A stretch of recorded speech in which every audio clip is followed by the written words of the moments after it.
بسم الله الرحمن الرحيم محمدا عبده ورسوله الناصح الأمين اللهم صل على نبينا محمد وعلى آله وصحبه أجمعين ومن تمسك بسنته إلى يوم الدين ثم أما بعد بإذن الله تعالى.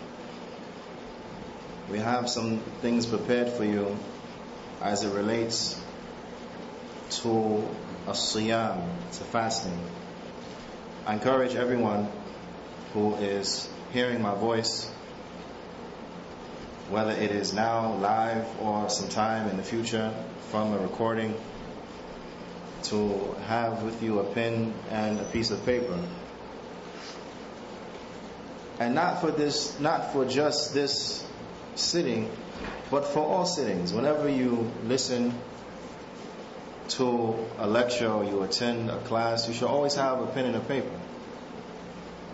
so that you may write down the fawaid, the benefits and the points that need to be memorized and that you can go back to later and study them. Likewise, when you read a book, you should never read a book except that you have with you a pen and a piece of paper.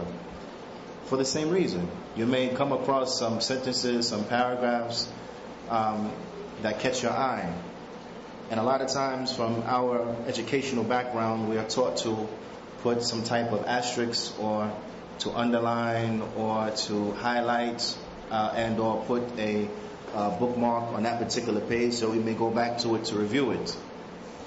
And alhamdulillah, some of us have become reared and used to this and accustomed to this, so do that. But add to it, because it is more beneficial, that you have a notebook with you that you will actually write down that sentence that you highlighted or that you put an asterisk by and so on and so forth. You write out that paragraph that you had highlighted or put an asterisk by and so on and so forth, and put the page number and the book in which it can be found therein. And this will enable you to go back to that notebook in your free time and memorize those passages, to review those paragraphs, and so on and so forth, and memorize those points of benefit. This way you always have it with you. Because how many lectures have we gone to and heard many great and outstanding topics, and then we walk away with them with very little, and then as time goes by, if someone were to ask you, oh, remember the class from last year, or the conference from last year or 2 years ago, and so on and so forth, and alhamdulillah, we have recollections of it, and we say, yes, we remember, we were there, and so on and so forth. But then when you would ask a person, okay, give me some points of benefit that you benefited from that conference that happened last year or 2 years ago. Now it's silent. Well, I don't remember that. I remember being there. I remember seeing you there. I remember we went out to eat and so on and so forth. But the points of benefit, what was spoken about, what was discussed, what were the topics. Let me go back to the tape. Let me go back to the file, the CD, the MP3, whatever the case may be, and then maybe I can refresh my memory and then I can tell you. But if you had that pen and paper and you had the dates and the conference and so on and so forth, and you memorized some points from it, at least you will have those points. You will say, I remember 10 points from this particular class. And you have that everywhere you go because you memorize it. It's with you. Now, and you have it for easy access. So inshallah ta'ala, this is just an encouragement for myself first and foremost, and for all those who are hearing my voice, to have a pen and to have a paper and to write down notes of benefit. Because no doubt, if you just come and you passively participate, you're not going to remember much. You're not going to recall much. You're not going to benefit much. طيب. العلامة Sheikh Salih Al-Fawzan حفظه الله تعالى, he mentions الصيام هو ركن ثالث من أركان الإسلام, that fasting, it is the third pillar from the pillars of Islam. Fasting is the third pillar from the pillars of Islam. And that pillar of fasting, it is preceded by which pillars? By the shahada, number 1. Number 2, as-salah. And number 3 is, well, according to what the Shaykh mentions, fasting. We mentioned it being the third. Now, which would make, in this case, zakat the fourth and hajj the fifth. طيب. So the Shaykh, he mentions it is the third pillar from the pillars of al-Islam. وقد, and that verily Allah subhanahu wa ta'ala وقد فرضه الله سبحانه وتعالى على هذه الأمة كما فرضه على الأمم السابقة. And that Allah subhanahu wa ta'ala, He has made fasting obligatory upon this nation as He made it obligatory upon the previous nations. Right? As He made it obligatory upon the previous nations. Does this sound vaguely familiar to anyone? That fasting has been made obligatory upon us as it was made obligatory upon those who came before us. Right? Does anyone recall in which chapter of the Qur'an this ayah is mentioned? Surah Al-Baqarah. Does anyone recall the number of the ayah? This is what you want down in your notes. 183. 183 from Surah Al-Baqarah. طيب. Does anyone recall the last time they heard this ayah being recited? Huh? Just a few minutes ago, right? طيب. You guys were scaring me, man. Y'all was like quiet for a couple seconds too long there. Just a few minutes ago, right? طيب. كما في قوله تعالى, as it comes in Allah Ta'ala's statement, يا أيها الذين آمنوا كتب عليكم الصيام كما كتب على الذين من قبلكم لعلكم تتقون. That all you who believe, fasting has been kutiba, has been written upon you. طيب. The Shaykh, he says, فرضه الله سبحانه وتعالى, that Allah has made fasting obligatory upon you. Right? But in the ayah comes the word kutiba. Kutiba. Now, so what do we understand from kutiba? Because kutiba literally means it was written upon you. Right? So what is the meaning of the word kutiba huna? Is what? Furida. Naam, ahsant. That kutiba here means furida. It has been made obligatory upon you. So written upon you in this ayah means obligatory. It's been made obligatory upon you. As it was obligatory upon those who came before you, so in order and perhaps you may attain taqwa, piety, so that you may attain taqwa, طيب. And that fasting, it was made obligatory. The Shaykh, he says, في سنة الثانية من الهجرة. It was made obligatory in the second year of Hijrah. So when was fasting made obligatory? Which year? The second year of Hijrah. This is also a point you want to have down in your notes. And you know, everyone has a different style of writing notes, right? Whether it can be a star, it can be bullet points, or so on and so forth, or full sentences. Whatever way works best for you, I implore you to use that way. But a way which is easy, which I have found easy, works for me, and that can be from my own, shortcomings, is bullet points. Just short bullet points, phrases, not full sentences, and so on and so forth. And this is because I write really slow.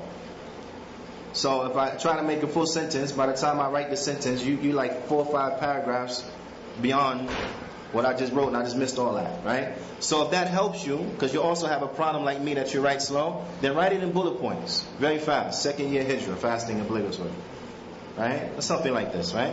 Wait.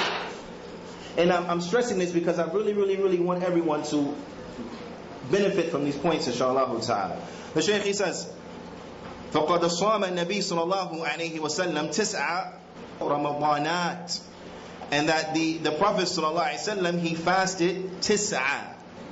He fasted how many? Huh?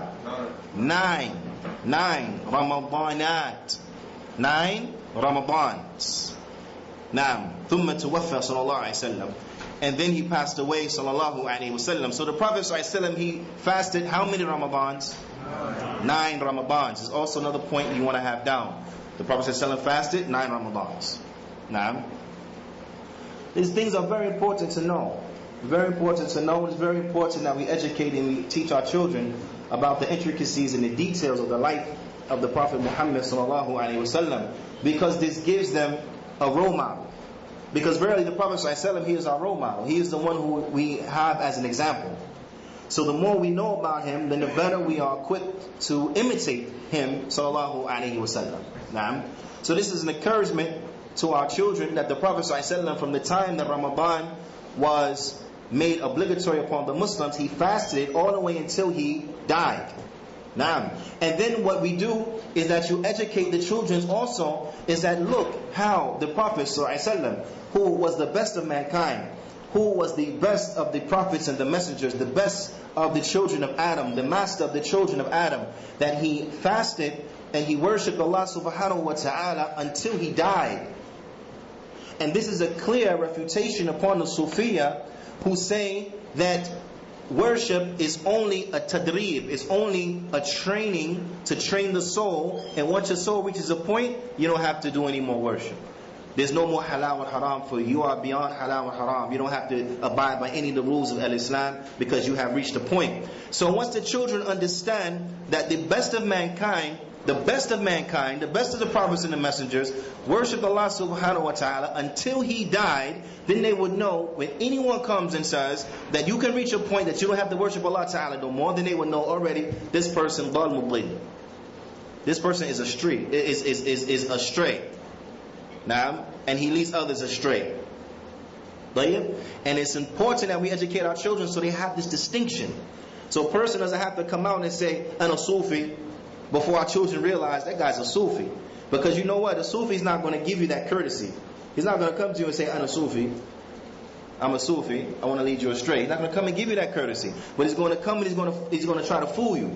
But there are going to be certain ibarat, certain things, certain expressions that are going to come out from him that's going to give you an indication of who he actually is. So if they come and start saying things like, oh, our Shaykh, he has reached a point that he doesn't have to worship Allah Ta'ala anymore, then our children will know, this one's a Sufi. Ibta'id, get away from me, you guy. I don't want to hear nothing from you. That's it. They will already know it's a Sufi. They will know this is wrong, because the Prophet ﷺ, in the second year of Hijriya, right, what was made obligatory? Fasting. And from that time, he fasted how many Ramadans? 9 Ramadans. Until when? Until he died. So they will realize the Prophet ﷺ worshiped Allah until he died. So there's no way that Shaykh so-and-so, Maulana so-and-so, such and such has reached a point he doesn't have to worship Allah Ta'ala anymore. This is wrong. They will know that already. They will have some distinction. And this is very, very, very, very, very, very important. Not just that we learn the qawa'id and principles of Da'wah Salafiyya, but that we implement them. We implement them. It's very important that we implement them, and we have some type of distinction where we're able to distinguish between that which is right, that which is wrong, between Salafiyya and Hizbiyya, between Sunnah and Bid'ah, so on and so forth, between the one who's Sunni and the one who's Bid'i. That we have some type of distinction. It's very important. The Shaykh goes on and he says, وَالصِّيَامْ فِي اللُّغَةِ الصِّيَامْ فِي اللُّغَةِ, in the Arabic language. And this was something that our brother Abu Anisha Jazallahu Khairah, he just mentioned as well. That in the language of the Arab, as-siyam, it means what? Who remembers? To refrain. طيب بالعربي al-imsak. Naam, al-imsak. Or to refrain. This is the meaning of siyam in the lugha. This is in the Arabic language.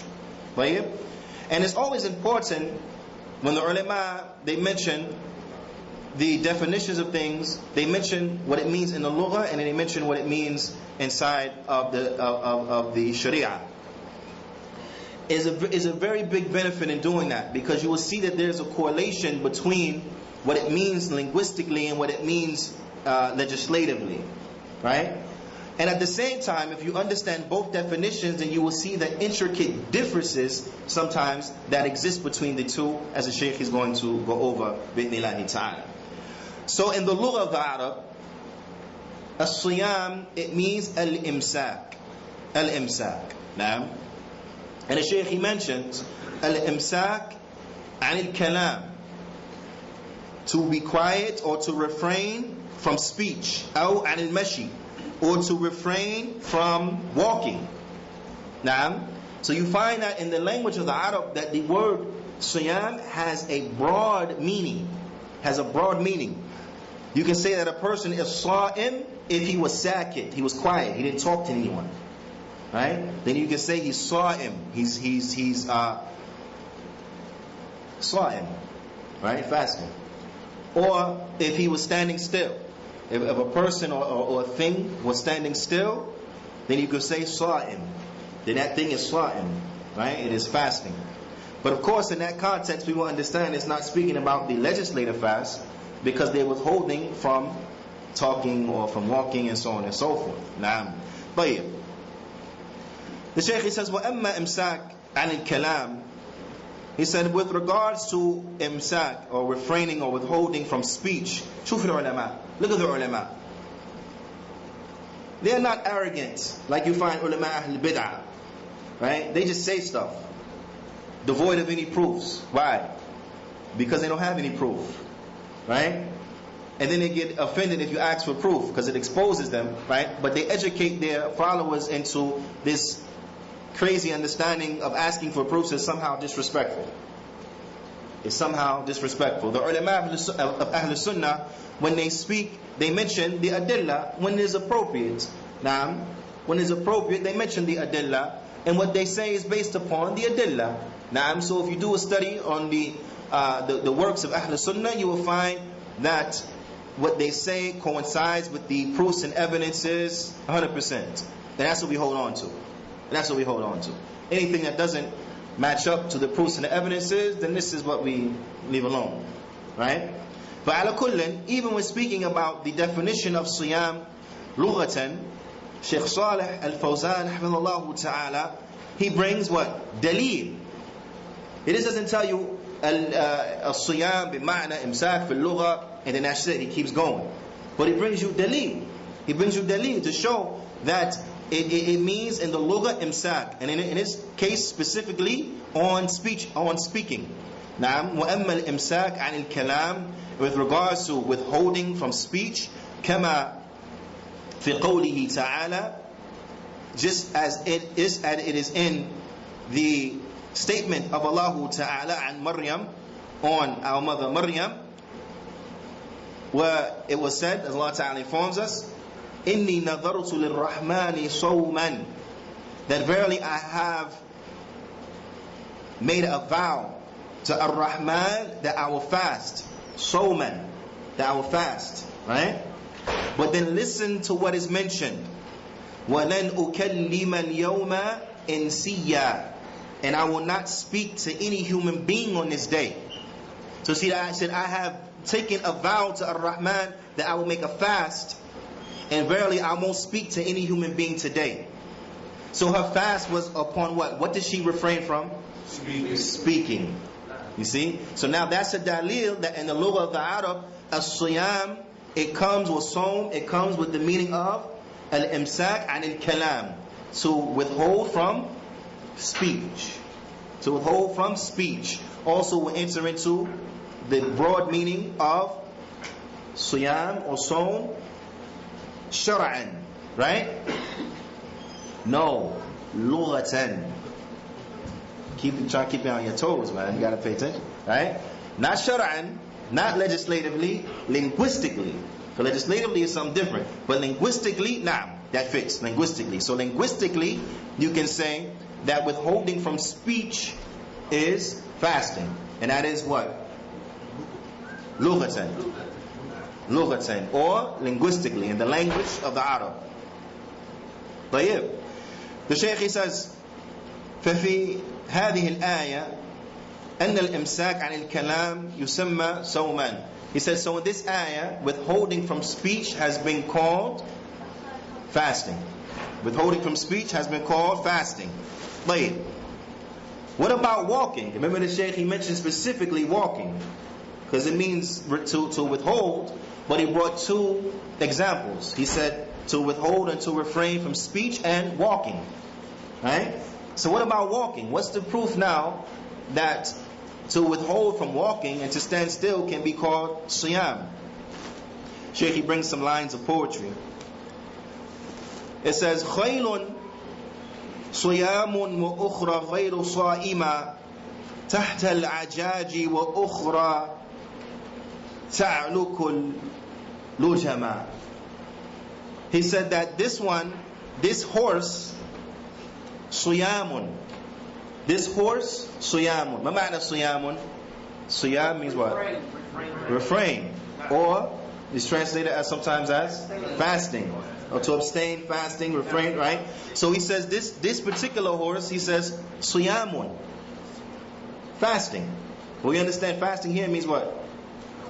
He's refraining from walking. He said this horse here, he is suyamun. He's not walking, he's still. He says وَأُخْرَى غَيْرُ صَائِمًا. But the other one is not sa'ima. The other one is not fasting. The other one is not refraining from walking. But he says the other one is not refraining from walking. تحت العجاج. He said rather this one who's not refraining from walking, he's under the cloud of dust. Under the cloud of dust because of the dust that the horse it pushed up, right? He says وَالْأُخْرَى. And the other one that is fasting, that is refraining from walking, the Shaykh, he says تَعْلُقُ الْلُجُمَ. That is biting on his reins. You know the reins that you use to control the head of the horse, and that thing that goes in the mouth, right? And when the horse is not doing something, so a lot of times he just stands there and he chews on it. So he said this, and the other one who's fasting, he's just standing there biting on his reins, right? So in any event, we see here in the language of the Arab that they utilize the word siyam, wasa'im, wasa'ima to refer to a horse that was what? That was not moving. And for the other one that was in motion, they called it what? غَيْرُ صَائِمًا. The other one, غَيْرُ صَائِمًا. He's not fasting, he's not refraining, meaning that what? He's in motion. He's moving around, right? So this is an encouragement. This is an encouragement for myself, and I hope for you all, to learn Arabic. That we have to learn Arabic. It's a very rich and dynamic and beautiful language.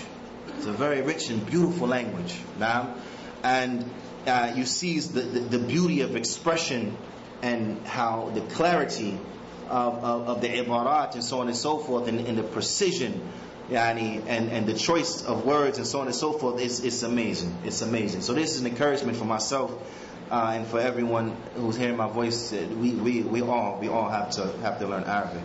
Now, the Shaykh, he says, وَأَمَّا فِي الشَّرْعِ. But with regards in the Sharia, what does siyam mean in the Shara? طيب. In the Shara, the Shaykh, he says, الصيام هو الإمساك. That siyam, it is to refrain, right? So now we understand why siyam is called siyam. We understand why siyam is called siyam, because lughatan it means to what? Refrain. Also shar'an it means to what? Refrain. But in the shara it means to refrain on specific things. On specific things. So the Shaykh, he says, huwa al-imsak biniyatin. And I'm going to say this slow because I want everyone to write this definition down. That legislatively, as-siyam, it means to withhold upon an intention, or to intentionally withhold. So it's not just withholding, but it's withholding upon an intention, upon a niyyah. Gotta have a niyyah. Now, huwa al-imsak biniyatin an mufattirat. That it is to withhold intentionally on the what? On those things which will break a person's fast. So to intentionally withhold upon those things that will break a person's fast. Al-hissiyya wal-ma'nawiyya. To intentionally withhold from those things that will break a person's fast, those things that are both actual or physical, and those things that are in meaning or intangible. Right? To withhold intentionally or with a niyyah from those things that will break a person's fast. And those things that will break a person's fast, they will either be hissiyya, they will be things that are actual physical things, or they will be things that are what's called ma'nawiyya, or they will be things, what did we just say ma'nawiyya was? Intangible things, or anything like this, right? But yeah.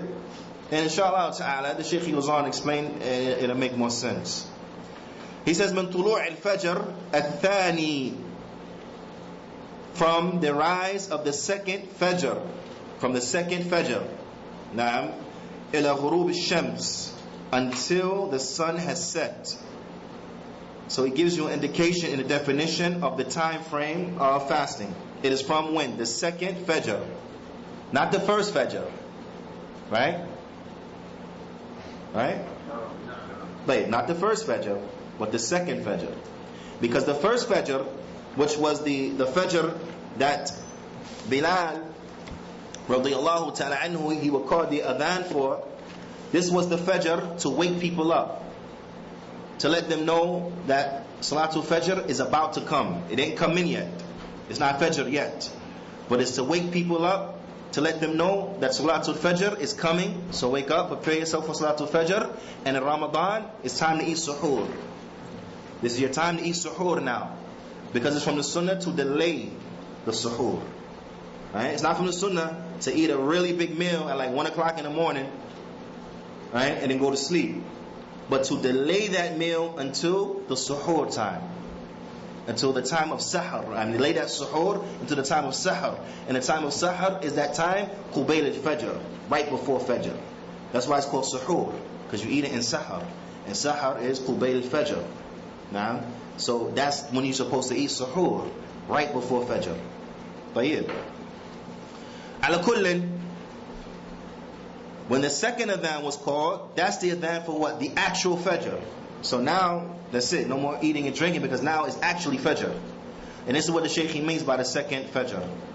طيب. So the Shaykh says, وَأَمَّا, and it's important now, because he's going to go through the definition bit by bit to show you how each portion of the definition is critical for understanding what is siyam in the shara, or in the legislation. He says, وَأَمَّا الْإِمْسَاكِ bidun niyyah. He said, with regards to withholding, he said, without a niyyah, he said, فَهَذَا لَا يُسَمَّ صِيَامًا شَرْعًا. He said, this is not considered, nor is it called fasting legislatively. If a person withholds from those things that break the fast, but not intentionally, he doesn't have an intention, doesn't have the need to do so, then this is not called fasting legislatively. The Shaykh says, إِذَا لَمْ يَأْكُلْ وَلَمْ يَشْرَبْ بِدُونِ النِّيَّةِ يُسَمَّ الصِّيَامُ لُغَةً. He said, even though not eating and not drinking, even without an intention, is called fasting linguistically. Linguistically, it's called fasting, right? But legislatively, it's not fasting. So although linguistically a person can say, but I'm fasting, because there's no intention, legislatively he's not fasting, so therefore he's not rewarded for fasting, because he did not have an intention to fast.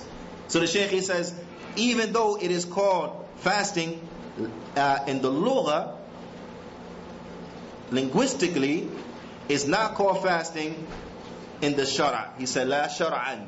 It's not fasting legislatively. لِقَوْلِهِ صَلَى اللَّهُ عَلَيْهِ وَسَلَّمْ, due to the statement of the Prophet sallallahu alaihi wasallam. So now you see the dalil. لَابُدَّ مِنَ adilla. You gotta have a dilla, right? Because the Shaykh is telling you now, a person comes and he says, but I didn't eat and I didn't drink from the time of Fajr to the time of Maghrib. I didn't eat, I didn't drink, right? But I didn't intend to fast, but I didn't eat and I didn't drink. So will I be rewarded for my fast? And the Shaykh is saying no. So the person now might say, well, what's the dalil? You're telling me I don't get no fasting? Why? What's the proof I don't get no? How you know? Right? People's like that, right? How you know? You don't know what's in my heart. How many times you heard that? You don't know what's in my heart. How you know I don't get reward? Right? But due to the statement of the Prophet sallallahu alaihi wasallam, إِنَّمَا الْأَعْمَالِ بِالنِّيَّاتِ, that verily actions are but by their intentions. وَإِنَّمَا لِكُلِّ امْرِئٍ مَّا نَوَىٰ, and that every individual will have what he intended. So if you didn't intend to fast, you don't get rewarded for fasting. You see? If you didn't intend to fast, you get no reward for fasting. But you have to intend to fast. And hadith muttafaqun alayh. hadith is agreed upon by both Al-Bukhari and Muslim. The Shaykh says, وَلَوْ أَنَّ الْإِنسان, and this is what I love about Shaykh Salih Fawzan. He goes on to really explain and to make it clear, right? He says, وَلَوْ أَنَّ الْإِنسَانَ, he said, even if an individual لم يأكل ولم يشرب ولم يعمل أي شيء من مفطرات من طلوع الفجر الثاني إلى غروب الشمس ولكنه لم ينوي الصيام فهذا لا يعتبر صائما شرعا وليس له أجر في هذا وإن كان يسمى صياما في اللغة. He says, so if a person were to not eat and to not drink and to not do anything from those things which will invalidate the fast from the time of the second Fajr until the sun had set, but he did not intend to fast, then this is not considered fasting legislatively, although and he gets no reward for it, although it may be considered fasting linguistically. But legislatively, it's not fasting, he gets no reward for it. So this is why the Shaykh, he mentions biniyatin, that he has the intention. It's very important. So now what about this statement? Now, what about the statement al-hissiyya, those things that are tangible, those things that tangibly will break the fast? The Shaykh, he says, what are the things that will tangibly break the fast? As an example, kal-akl, wa-jima' wa-shurb, like eating, drinking, having intercourse with one's spouse. Now, these things will break the fast. فَتُسَمَّ حِسِّيَّةً عَمَلِيَّةً. So they call things that are tangible, things that you perform, actions. Tangible things that you perform, actions, right? So now we understand what's meant by tangible. Those things that will a person will physically do, that will break his fast. Like eating, drinking, and having intercourse. Right? So what are some examples of those things that will tangibly break your fast? Like what? Eating, drinking, intercourse. Things are tangible, break your fast. Then the Shaykh, he says, al-ma'nawiyya, but those things that will intangibly break the fast or reduce the fast. And the Shaykh, he makes clear and he explains what he intends. He said you have those things which will break your fast, but they're ma'nawiyya, they're not tangible. Right? See, food, drink, intercourse, these things are tangible. Correct? But things that are not tangible, the Shaykh, he says, for example, al-ghiba, backbiting. Naam. Wal-namima, and slandering. Wa-shatam, verbally abusing. Wa-qawl zur, and speaking with foul, nasty, repugnant speech. Wa-kalam qabih, and speaking with vile, ugly speech. وَفِعْلْ مُحَرَّمْ, and acting and doing something haram. مَنْ نَظَرْ إِلَى الْحَرَامِ, from looking at something that is haram. وَاسْتِمَاعْ إِلَى مَا حَرَّمَ اللَّهِ, and from listening to something that Allah has made prohibited. Then verily these are things that will break the fast, or these are intangible things that will break the fast. But I want you to pay attention, because the Shaykh, he doesn't intend that if a person makes ghibah, then his fast is over. You got to make a day up. That's not what he intends. So he goes on to explain. He says, لِأَنَّهَا, because these things تَنْقُصُ أَجْرَ الصَّائِمِ, because these things will reduce the reward of the person who was fasting. أَوْ لَا يَكُونُ لَهُ أَجْرٌ مَعَهَا, or there are things that will reduce the reward so much so that a person gets no reward for his fasting. You understand? Doesn't necessarily have to make the day up, right? So he has the day in his record, but he gets no reward for fasting that day. Why? Because he reduced its reward by backbiting people, slandering people, verbally abusing people, looking at the haram, and so on and so forth, listening to the haram. So the person who doesn't lower his gaze, he's not lowering his gaze and he's fasting, then that is reducing the reward that he gets for the fasting. A person fasting, but he listening to music, and so on and so forth, that's going to lower the reward that he gets from his fasting, and so on and so forth. These things will lower the reward, lower the reward, lower the reward, lower the reward, and they can possibly lower the reward reward حَتَّى لَا يَبْقَى مِنْهَا شَيْءٍ. They could lower the reward until there remains nothing from it. Naam. Until nothing remains from the reward. أَوْ مِنْهُ شَيْءٍ. Until nothing is from exists from the reward. No reward left. Destroys it. Naam. طيب. The Shaykh, he says, وَقَدْ تستغرق أجره فلا يكون له أجر. He said, it is perhaps, or these things will absorb the reward. They would absorb the reward. Every time he makes a haram act, he makes ghiba, he verbally abuses someone, he speaks nasty things, he's talking foolishness and so on and so forth, right? And it can be things that people sometimes don't think about. And a person can be fasting and then he just, the evil of his nafs, he start reciting an old Run DMC song or something like this, right? He thinking nothing, he's just reciting some most dumb lyrics, reducing it. This is ugly, despicable speech. Now your fast being reduced. You understand? Let alone a person is arguing and acting foolish and cursing people out and so on and so forth, reducing it. A person decides he want to get on the phone and want to talk, backbite someone and so on and so forth, reducing the fast, absorbing the reward of the fast. And if you do too much of it, it absorbs the reward until what? So there's no reward left. It took it all. You depleted your reward. The Shaykh, he says, and this is in accordance to the statement of the Prophet sallallahu alaihi wasallam, "Man lam yada' qawl az-zur wal 'amal bihi wal jahla, falaysa lillahi haja fi an yada'a ta'amahu wa sharaba." He said that a man or whoever does not give up vile speech and acting in accordance to it and acting ignorantly, then Allah has no need that he give up his food and drink, or that he withhold from his food and his drink. And this hadith akhrajahu al-Bukhari min hadith Abi Hurairah radiyallahu ta'ala anhu. And this hadith has been collected by al-Bukhari from the narration of Abu Hurairah radiyallahu ta'ala anhu. وَلِقَوْلِهِ sallallahu alayhi wa sallam, and also due to the statement of the Prophet sallallahu alayhi wa sallam, لَيْسَ الصِّيَامُ مِنَ الْأَكْلِ وَالشُّرْبِ وَإِنَّمَا الصِّيَامُ مِنَ اللَّغْوِ وَرَفَثِ. He said that verily fasting is not from just eating and drinking, but rather fasting is also from from vain speech and vile and despicable speech and things. Now, so this is important. We understand what fasting is about. What is hadith akhrajahu al-Hakim? This hadith has been collected by Hakim Musahhaha, and he rendered it to be sahih. Likewise, al-Bayhaqi, he recorded this hadith, and it's from the hadith of Abu Hurairah radiyallahu ta'ala anhu aydan. It's also from the hadith of Abu Hurairah. نعم.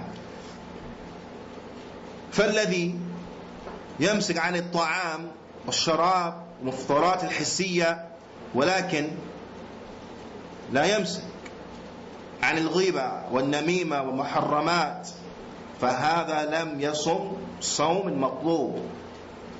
He says, so whoever he withholds from food and from drinking and from those things that will nullify the fasting, that are those tangible things that will nullify the fasting, however, he does not withhold from the intangible things that will nullify the fasting, like ghiba and namima and haram things, then this person is not fasting the fast that is required. He's not fasting the fast that is required. So it's a must that we understand the reality of what is fasting, and we start to prepare ourselves to fast. Because as it comes in authentic narrations, the Prophet ﷺ, he used to fast abundantly in the month of Sha'ban. This is the month of Sha'ban that we're in right now.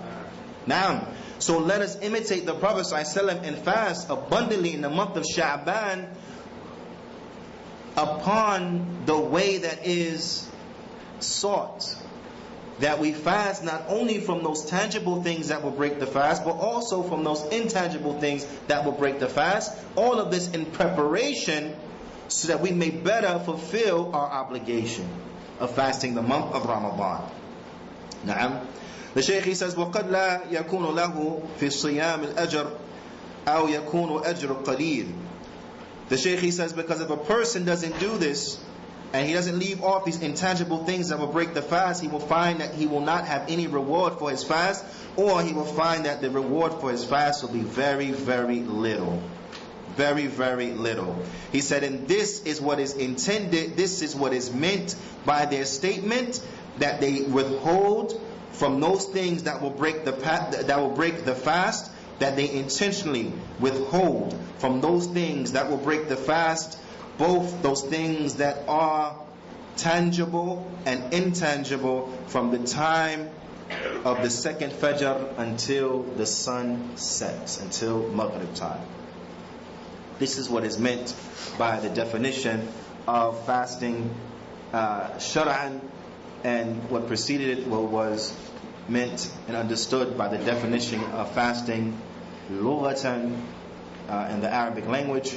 ونكتفي بهذا القدر وصلى الله وسلم على نبينا محمد وعلى آله وصحبه أجمعين. جزاكم الله خيرا.